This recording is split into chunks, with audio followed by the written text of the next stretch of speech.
Hey there, everybody. Pete Pardo here from Sea of Tranquility. Welcome to another episode of Ranking the Albums. Today, we're going to take a look at a very cool, very influential band from Los Angeles here in the United States. They debuted in 1967.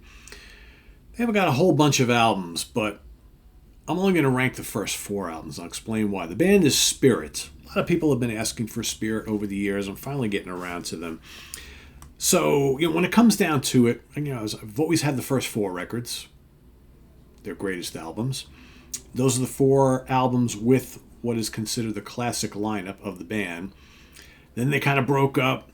Then they got back together with a weird lineup, and then this main guy's not there, then this main guy's not there, and then those two guys come back together, and then the rest of the guys aren't there.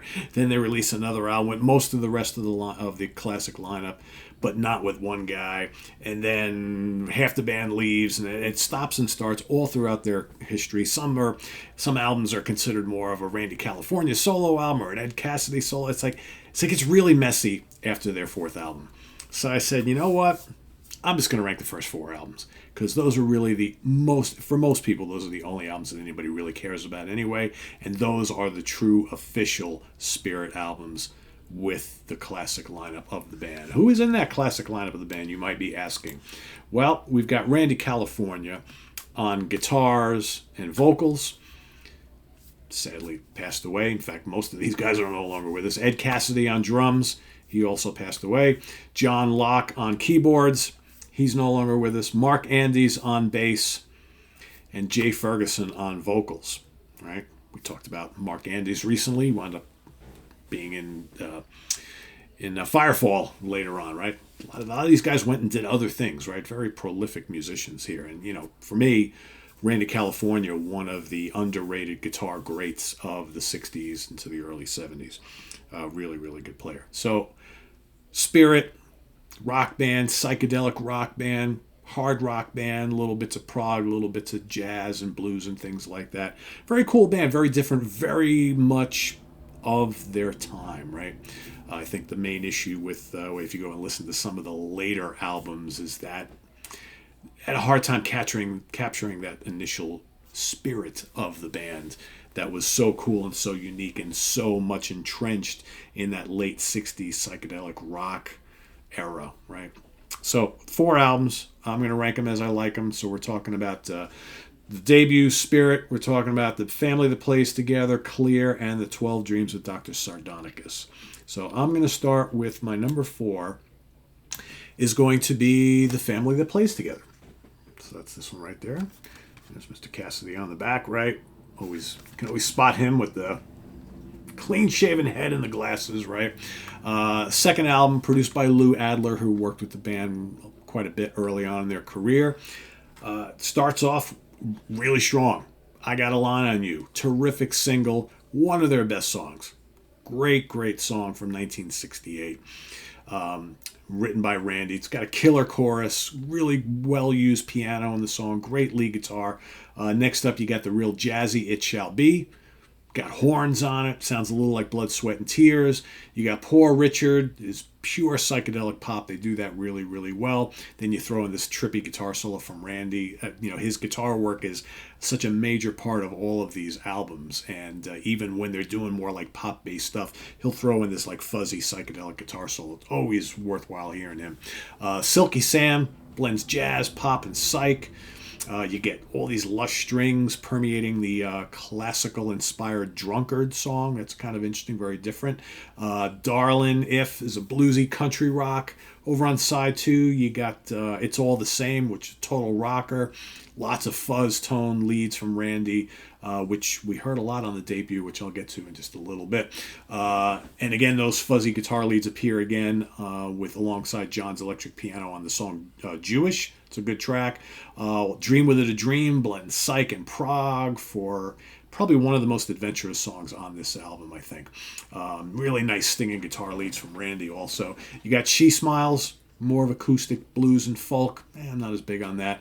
You got the dreamy Aren't You Glad, which has Mellotron, a little Mellotron on some of these albums. Piano, tasty guitars. And then if you get the CD reissues, they had extra tracks from all of these sessions, and all the CDs include, the remasters include bonus studio tracks here. So here you get the fun instrumental Fog. Fog is really cool. You got some really nice flute. You got Mellotron on there. So Little to Say is more of a bluesy track. And then you got another instrumental called Mellow Fellow, which has some ripping solos from Randy and Ed, right? Get a little drum solos in there. And Now or Anywhere is more of heavy blues rock with some absolutely gargantuan guitar solos from Randy California. And you also get the instrumental piece Space Child, which is kind of trippy, kind of jazzy. I think it's a really strong album. Maybe a tad more laid back than the debut, right? Which is probably why I put it in number 4. This made it to number 22 on the Billboard charts. So that is my number 4. Number 3, we're going to go to the third album called Clear. All right, here's the album cover. There are the guys in the back. All right, once again, Lou Adler producing this album. Starts off with Dark Eyed Woman. Really good hard rocker. Excellent riffs from Randy. You got piano from John Locke, and cool kind of percussion solo from Ed towards the end. Apple Orchard, just sizzling blues rock. Kind of got this kind of stomping quality like early Doors. Got big fuzz guitar from Randy. And, by this point in time, he's really kind of like cementing himself as a guitar hero, even though, not maybe on the tip of the tongue of a lot of people, but it's kind of like a shame. And he's on parts of this album, he's channeling both Hendrix, which was his idol, and Eric Clapton, like early Eric Clapton as well. So Little Time to Fly, breezy psychedelic pop. You got the menacing heavy blues rock with Groundhog. That's a great song. Cold Wind, piano-led pop. Got some nice haunting vocals on there. You got the upbeat rocker Policeman's Ball, which again allows Randy to drop in those tasty fuzz guitar leads. And John's playing organ on this song as well. Really, really good track. You got Ice, big lengthy instrumental. Has some cool electric piano, jazzy guitar. Give a Life, Take a Life. Got those great multi-part harmonies. Jay's such a really good singer too. And it kind of really used with great effect. I love the way the vocals kind of play off the piano. And it really has this kind of like psychedelic pop flavor throughout the whole song. Really, really good. You got I'm Truckin', goes back to harder edge blues rock. There's some pretty good riffing on this song, which kind of reminds me of like the Allman Brothers Band first album, right? Debut studio album for the Allmans. And then you got Clear, that's another instrumental on here, which is pretty cool. Got Mellotron, some kind of silky guitar. Caught is another instrumental, but more of a bluesy shuffle. They do some nice instrumentals on these albums, although people were, by this point in time were saying, why so many instrumentals? Are you guys having trouble coming up with songs, right? Hey, whatever. New Dope in Town closes the album, another bluesy number. Great piano from John. And then for here, the bonus tracks, session tracks included on the remaster. You've got the great hard rocker 1984, which has some killer organ and guitar. You got Sweet Stella Baby, more of kind of like, hook-laden blues rock, pretty cool. Fuller Brush Man, kind of quirky rocker, really cool wah-wah guitars, great guitar solo. And Coral is another little kind of jazzy instrumental. Sometimes you listen to these instrumental tracks and you think, God, could these guys have been like a really good like fusion band, just playing instrumental stuff? Perhaps, right? Strong album. Made it to number 55 on the Billboard charts. So that's my number 3, Clear.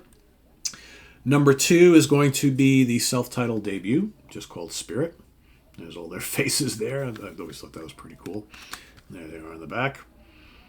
Again, Lou Adler producing. He produced the first 3 records from them. This is full-fledged psychedelic rock. Fresh garbage. Great song. Good hard rock riffing. And I love John's majestic electric piano solo. This to me is probably their most rockin' album. Uncle Jack, hard rocker. Great fuzz riffs from Randy. Big layers of background vocals, and then a really cool Randy guitar solo on that. Mechanical World, also pretty heavy. Again, nice use of just screaming fuzz guitar. You got Mellotron, you got strings, electric piano. Jay Ferguson's vocals, also excellent. And then you got Taurus, which is this haunting instrumental that was said to be an influence on Stairway to Heaven. You kind of listen, you can kind of hear a couple things there. The opening kind of stuff on Stairway to Heaven, you can kind of hear those chords and some of the notes. Very similar here. Then you got sitar and fuzz guitar all over the Beatles influence Girl in Your Eye. Straight Arrows, a little more folky, but still psychedelic. Sounds, again, a little bit like the Doors. Topanga Windows, bluesy, psychedelic pop of Gramophone Man. Water Woman's just trippy and folky. And then you got Great Canyon Fire in general, which is just soaring psychedelic pop. Really good, but with plenty of trippy elements there. Very, very cool. Great riffs, great lead guitar. Almost sounding Robert Fripp-like in spots.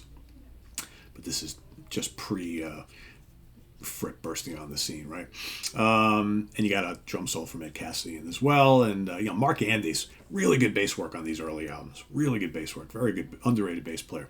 Here you got the session tracks. You've got Elijah, which is pretty cool. I think most of the stuff on here is pretty cool. The session tracks on all these albums, the bonus tracks. Veruska is a proggy instrumental. Free Spirit is kind of moody jazz. If I Had a Woman is just like psychedelic blues rock. Lots to love here. This one almost made my number one. This made it to number 31 on the Billboard charts. Part of me was like, do I like this better than my number one? It's hard to say. It's right up there. But my number one is hard to beat, and I think for most people, this is considered their absolute magnum opus and classic, and that's the 12 Dreams of Dr. Sardonicus. All right, this one here, new producer, David Briggs, last album with the original lineup. And oddly enough, even though it's considered their masterpiece, also their lowest charting album. Pretty strange. This one only made it to number 63. But did eventually become gold here in the States after a while and became their only gold record. So it's really bizarre when you think about this band and how, pretty well-known band at the time. All their albums, the first 4 albums, all charted in the top 100, some better than others, obviously, but only one album went gold, and this one was their lowest charting album of the first 4, and went gold years later, right? And now it's considered like their masterpiece. Kind of weird how that works. But yeah, it's to me, it's a masterpiece of psychedelic progressive hard rock type of thing. Prelude, Nothing to Hide, kicks off the album. High energy, bluesy, psychedelic rock. Great guitar from Randy, and Jay's vocals are absolutely superb. Then you got the hit Nature's Way. It's a great song. Nature's Way is a killer hit single. Haunting psychedelic pop song. So good. So good. Love the vocal. Love the chorus. The backing vocals. It's just like, man, it just tugs in your heart when you hear the song. Really good. Animal Zoo, upbeat, bluesy, hard rocker. Love Has Found a Way. Trippy, psychedelic effects. All sorts of cool stuff going on there. Weird guitar, keyboard noodling. Very cool song.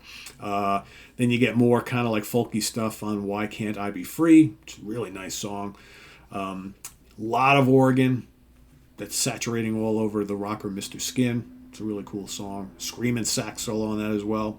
Gotta love that. Adding lots of variety. Then you see another version of Space Child showing up here. And on this one, John is using some very early synthesizer sounds. Again, this is 1970.